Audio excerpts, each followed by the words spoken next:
So we're here today with Juno Rushdan, who writes suspenseful novels and with romance. And she has a 4-book series, the Topaz Unit series. So I'd like to ask you, how did you get the idea for the series? Well, I previously wrote a series about operatives working for a Black Ops agency, completely off the book, and it was called the Final Hour series.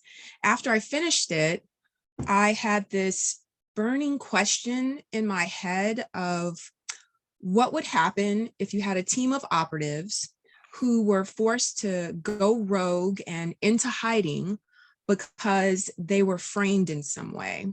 And the characters for Fugitive Heroes Topaz Unit came to my mind. But I wanted my first series with Harlequin intrigue to be a little different. So I chose to write my hardcore justice series, which follows US Marshals first. Then I knew it was time for Fugitive Heroes Topaz Unit because those characters would not stop talking to me. I was thinking about them all the time. So I knew, okay, now's the time to dive in and to write their story. So you had a military career in Correct. military intelligence. So I wonder if you could tell us a little something about your career, and then did any of that influence your writing? Definitely. I've served 15 years in the military, 4 years enlisted in the Army, actually, where I was a SIGINT voice interceptor, a linguist, pretty much doing drug interdiction missions in Central America. And then I finished my degree and became an intelligence officer in the Air Force. And I use my background to try to bring some authenticity to my stories and to try to get the details right. I've served in 5 different combatant commands, and I've supported air crews as well as special forces. In terms of how I incorporate that in my writing, at least one main character in all of my books is prior military, and the value of service before self translates in all of my stories, as well as fighting for the greater good. Also, there's this sense in the military when you become a part of a powerful community, but you're also taken into a smaller tribe that will have your back and protect you without question. So my characters tend to find that. They forge a family, they find a purpose and belonging with each other. And there's definitely that thread of the family that you make, the one that you choose in all of my series, especially this one, the Fugitive Heroes Topaz Unit. Yeah. So I know that you go into something. I think in the last book. Well, is it the last book? It's a 4-book series. Is that right? It's a 4-book series. Yes. And I know you have a quote there that was kind of interesting to me. You said, conducting a successful operation required the ability to juggle several balls at once, never dropping a single one while staying focused on the objective. And I was just curious if that came from your own military experience. Definitely. Definitely. That came from experience of, observing as I climbed the ranks. It came from experience as I was a major leading operations. Definitely. Yes. So yeah, because I was, it just sounded like something that someone who was actually in the military would have said or done. Okay, so now let's talk about your characters. So talk about each character in the Topaz Unit team. We can start with Gage if you want. And how would you describe Gage? Well, the one thing about writing this 4-book series, because each book needed to sort of be able to stand alone, but I also wanted each book to tie into each other so that the series followed one another and there was this sense of progression. And it was really important to choose the right character to start with and the right one to finish with. And I chose Gage for a couple of different reasons. He's special, but I live in Virginia and I had this idea for a closed town here in this state, one that was controlled by the military, sort of cut off from the outside in terms of no Wi-Fi, no cell phones, that kind of thing. And Gage was the most likely character to be hiding out in this town because of his background, which is very specific. And on his team, it's his job to kind of make certain things disappear and to make certain situations look as if maybe it was an accident instead of something was deliberate.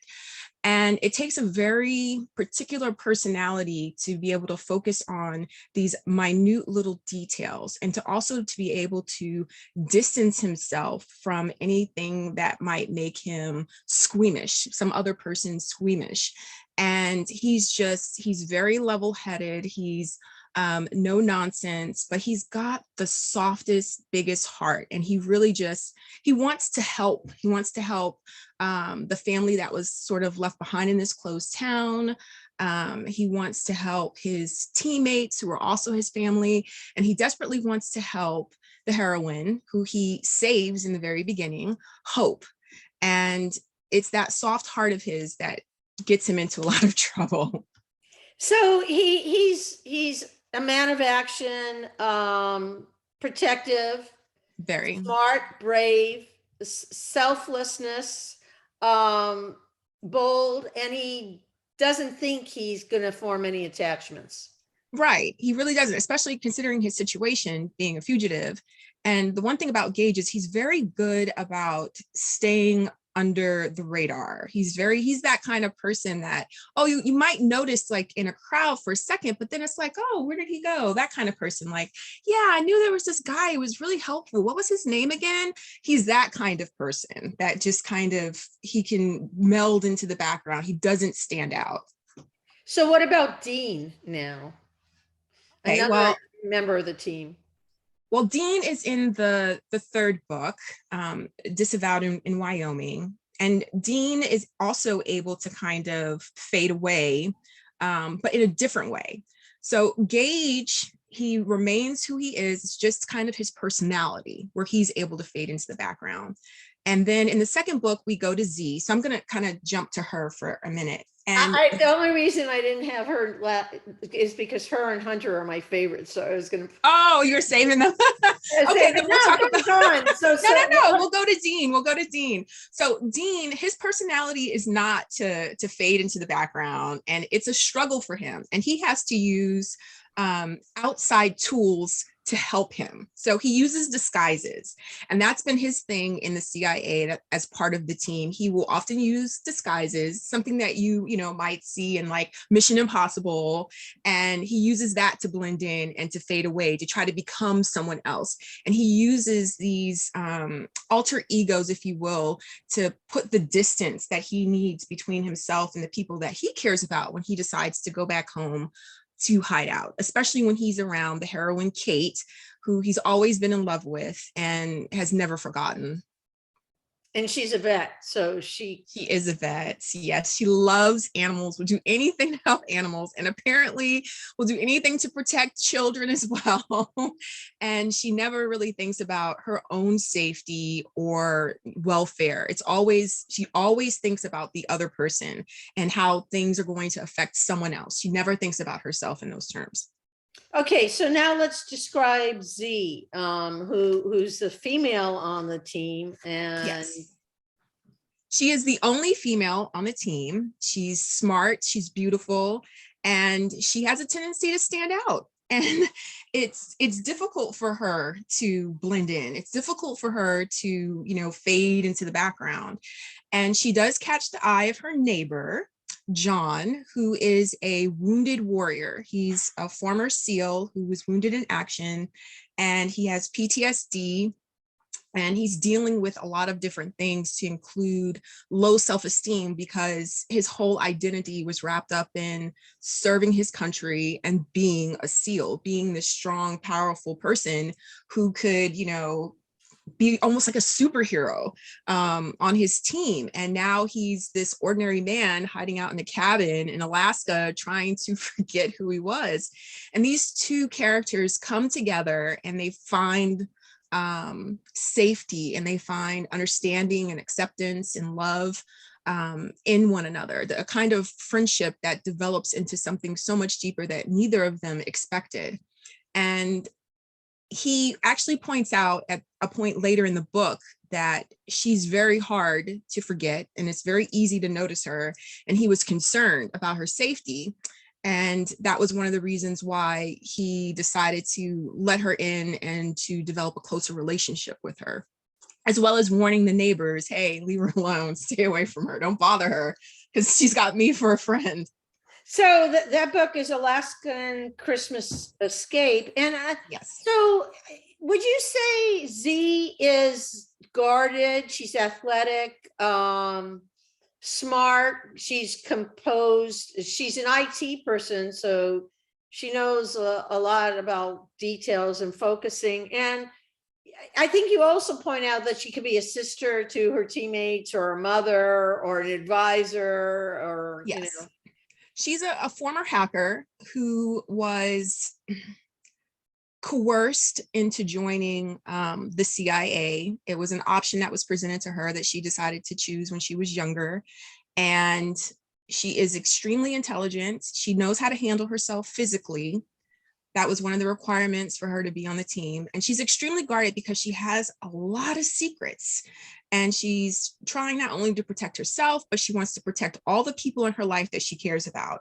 So it's not easy for her to trust. And even though she's known John for several months and she believes that he's a good person, and she knows on some level he's trustworthy, she's still very, very guarded. And it takes her to be forced to share certain things about herself and her life and her situation for her to truly open up. She's backed into a corner and has no other option. Mm-hmm. Okay, and now Hunter in the last book, which is called An Operative's Last Stand. How would you describe Hunter? And he's the head of the team. He's yes, the leader. Excuse me. Yeah, it's fine. Hunter is definitely one of my favorite characters as well. He is, gosh, he's, in a word, amazing. He's the one that everyone wants. He is dynamic. He is thoughtful. He is a long range planner. He is a strategist.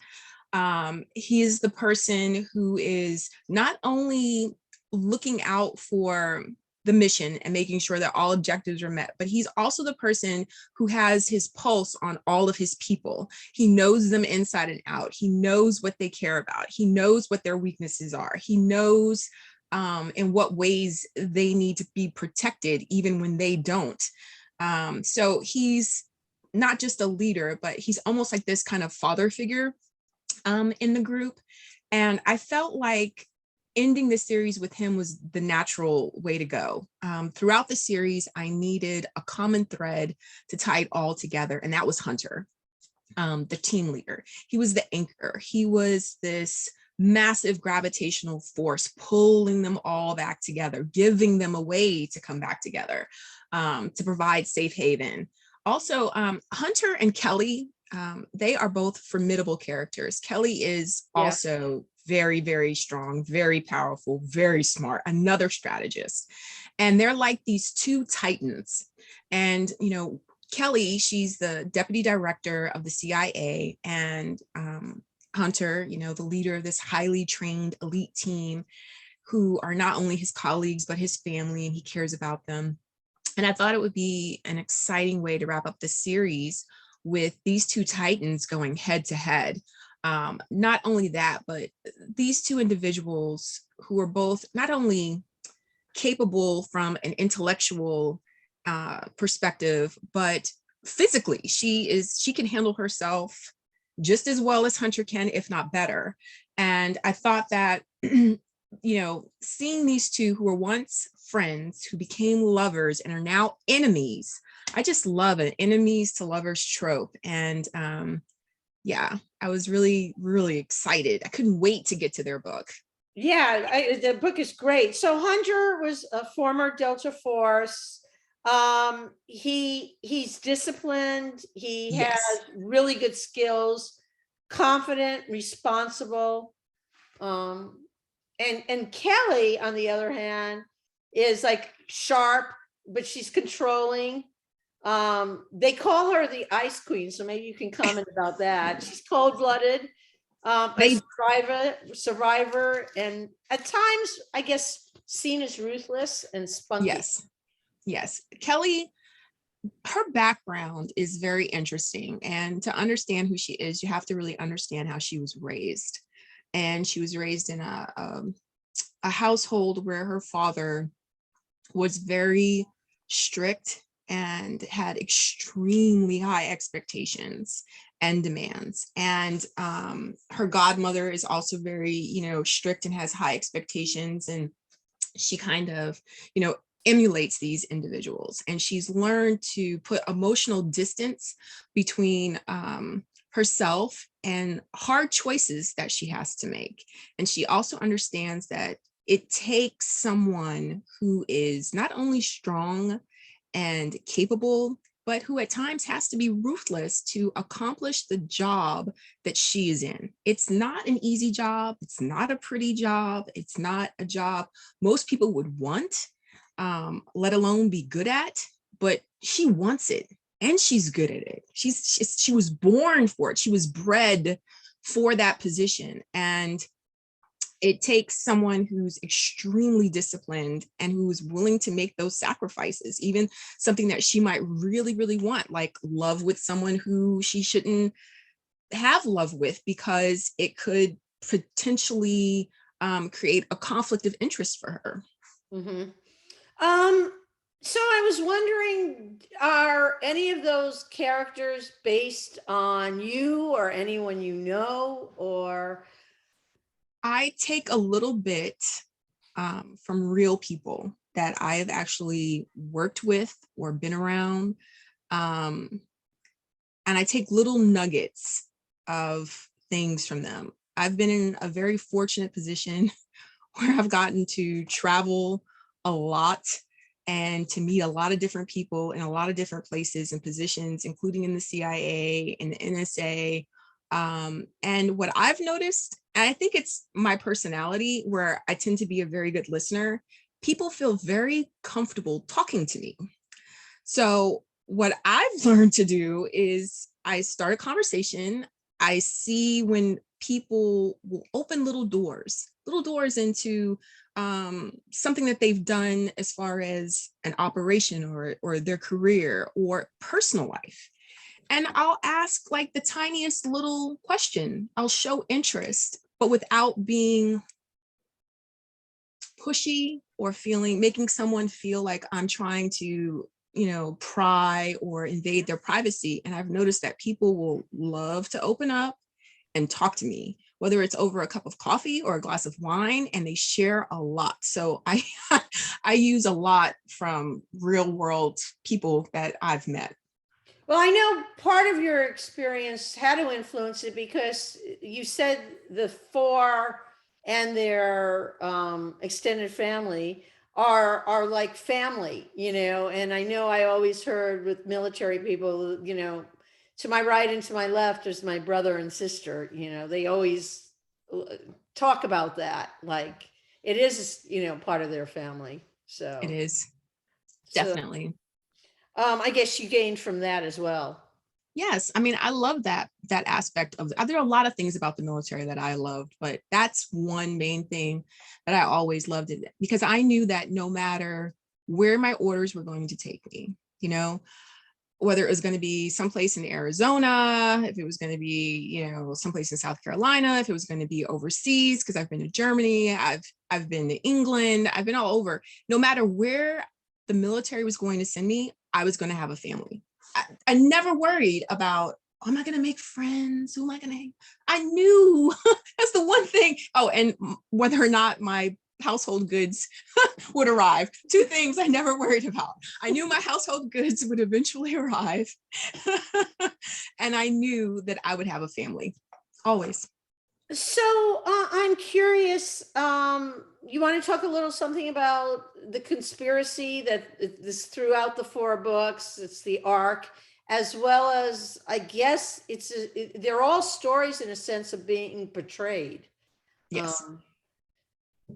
Well, I don't want to give too much away as far as the conspiracy goes, but I will say that there are times in the military, in government agencies, where decisions are made at a higher level, and it makes soldiers, officers, government liaisons feel as if there's some kind of a betrayal, has occurred. Like, how could you make this choice? Don't you understand the ramifications of how it affects us? Like, out of all the things you could possibly do, why would you do this? And you can look at different articles in the news, the way we pulled out of Afghanistan. A lot of people looked at that as a big betrayal. When we cut off support, I wanted to tie that in, but in a more entertaining way that doesn't make people think about the news and some things that they could see on Fox or CNN that's going to depress them or make them sad, but instead to take that nugget of truth that a lot of us have dealt with or experienced and just make it into something entertaining where you could actually escape and find pleasure in reading it. Right. And also, I guess the conspiracy is the team was accused of assassinating someone that shouldn't have been assassinated, and then they're Correct. basically on the run, Yes. So can you give us a little something about your next book?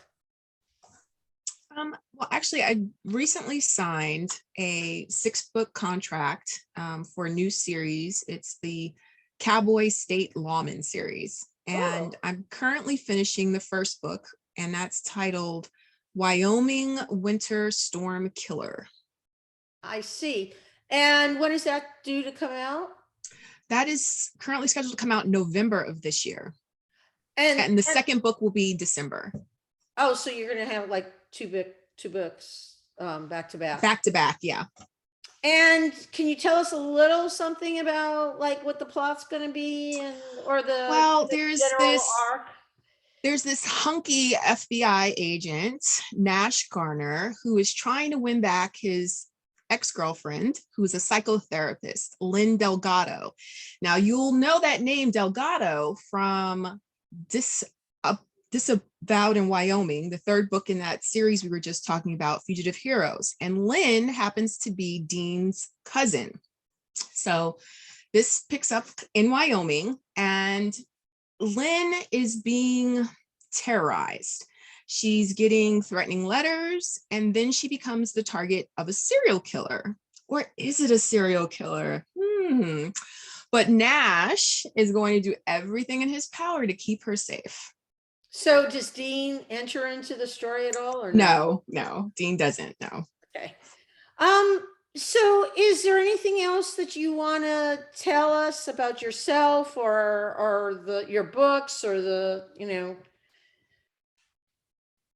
Just that I love writing.